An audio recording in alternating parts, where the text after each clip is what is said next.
세잔을 유튜브에서 검색해보면 상위에 뜨는 게 사과, 그리고 현대미술의 아버지죠. 네, 세잔은 사과 하나로 현대미술의 아버지가 된 화가로 유명합니다. 바로 이 사과가 있는 정물화를 반복적으로 그리면서 500년이 넘도록 서양 미술사에서 전통적으로 사용됐던 원근법을 철저하게 깨부순 최초의 화가였기 때문이죠.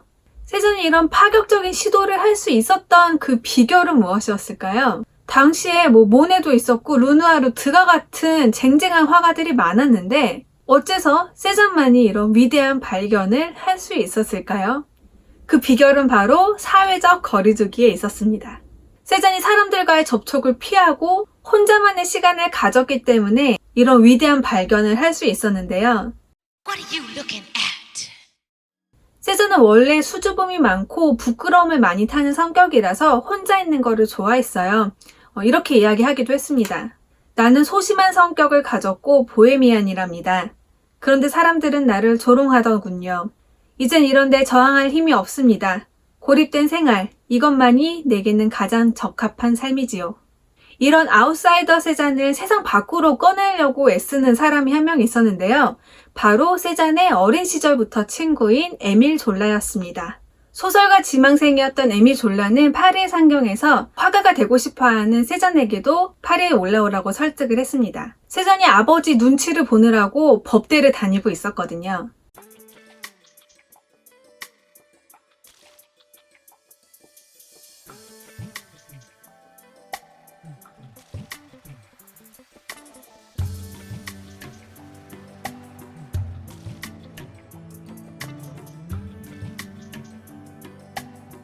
우여곡절 끝에 파리에 막상 와서 도전을 시작했지만 세잔은 파리에 올라와서도 사람들과 어울리기를 힘들어했습니다. 동료 화가들과 어울리기보다는 고향 친구들을 주로 만났고요. 고향을 떠난 지 10년 정도가 지난 1872년도에 피서루라는 인상주의 화가가 이끄는 그룹에 합류하면서부터 인상주의 화가들과 어울리기 시작했습니다.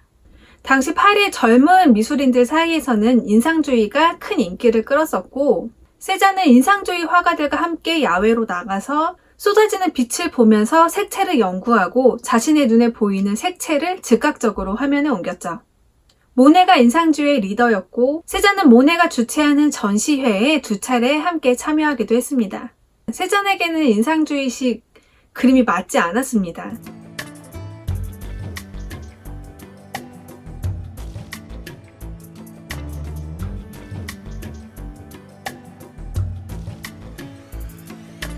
결국 파리에서의 활동을 접고 고향으로 돌아가서 1878년부터 1906년 서거할 때까지 인생의 대부분의 시간을 고향인 엑상프로방스에서 보냈죠.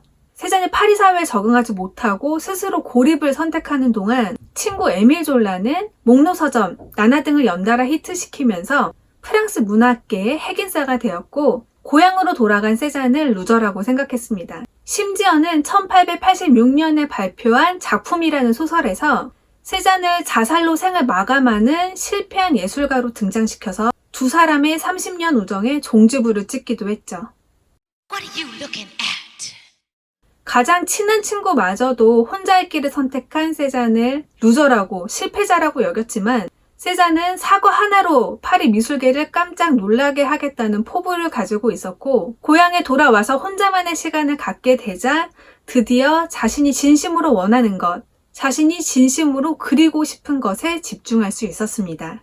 세잔이 파리 인상주의 화가들의 그 빛의 연구에는 관심이 없었지만 같이 다니면서 영향을 분명히 받긴 받았는데요. 그 차이점을 좀 살펴보면 인상주의 화가들이 시간에 따라 변하는 빛의 색채를 어떻게 표현할 것인가를 연구했다면 세잔은 시간이 지나도 변하지 않는 사물의 구성을 어떻게 색채로 표현할 것인가를 연구했죠. 세잔은 테이블에 사과를 비롯한 정물들을 올려놓고 반복적으로 그리다가 아주 놀라운 사실을 한 가지 발견하게 됩니다. 우리의 눈은 사물을 볼 때 절대로 그림에 적용된 그 원근법처럼 보이지 않는다는 거였어요. 그 이유는 첫 번째, 원근법은 소실점이 하나인데 우리 눈은 2개죠. 정말 내 눈에 보이는 대로 그리려면은 소실점이 2개가 있어야죠. 두 번째, 사물의 위치가 다 다르기 때문에 눈이 고정되어서 그림을 그릴 수 있는 게 아니라 그 사물을 볼 때마다 눈은 움직여야 됩니다.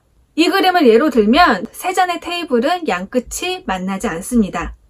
왼쪽, 오른쪽 따로따로 본 그대로 그렸기 때문이죠. 테이블뿐만 아니라 3일마다 시점이 저마다 제각각이기 때문에 세잔의 그림은 불안정합니다. 세잔의 이런 위대한 발견은 피카소에게 영향을 주었고 새로운 재현 방식인 입체주의를 탄생시키는데 큰 영향을 끼쳤습니다. 세잔은 사과가 있는 정물화 이외에도 생트 빅투아르 산이나 목욕하는 사람들 같은 주제를 반복적으로 그리면서 사물의 본질을 구성하는 구, 원뿔과 같은 기하학을 발견했고요. 결과적으로 20세기 추상미술이 탄생하는데 큰 영향을 끼쳤습니다. 세잔이 만약에 무리해서 이탈하면 외톨이가 될까봐 두려워서 파리를 떠나지 못하고 인상주의 화가들 무리해서 어정쩡하게 계속 있었다면 과연 이 위대한 발견을 할 수 있었을까요? 혼자 있기는 창의력이 발현되기 위해서 반드시 필요한 우주의 법칙과도 같습니다. 빌 게이츠가 괜히 1년에 2번씩 아무도 없는 고요한 산속의 통나무집에 가서 띵크위크를 갖는 게 아니죠.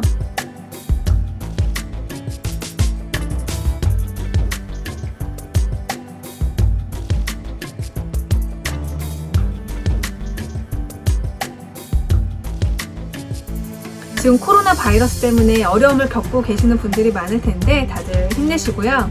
이번 기회에 사회적 거리 두기에도 동참하고 가끔은 스스로에게 이렇게 혼자 있는 시간을 선물하시기 바라면서 오늘 영상은 여기서 마무리 짓겠습니다. 좋아요, 댓글, 구독, 알람 설정 부탁드리고요. 다음 영상에서 뵐게요. 안녕!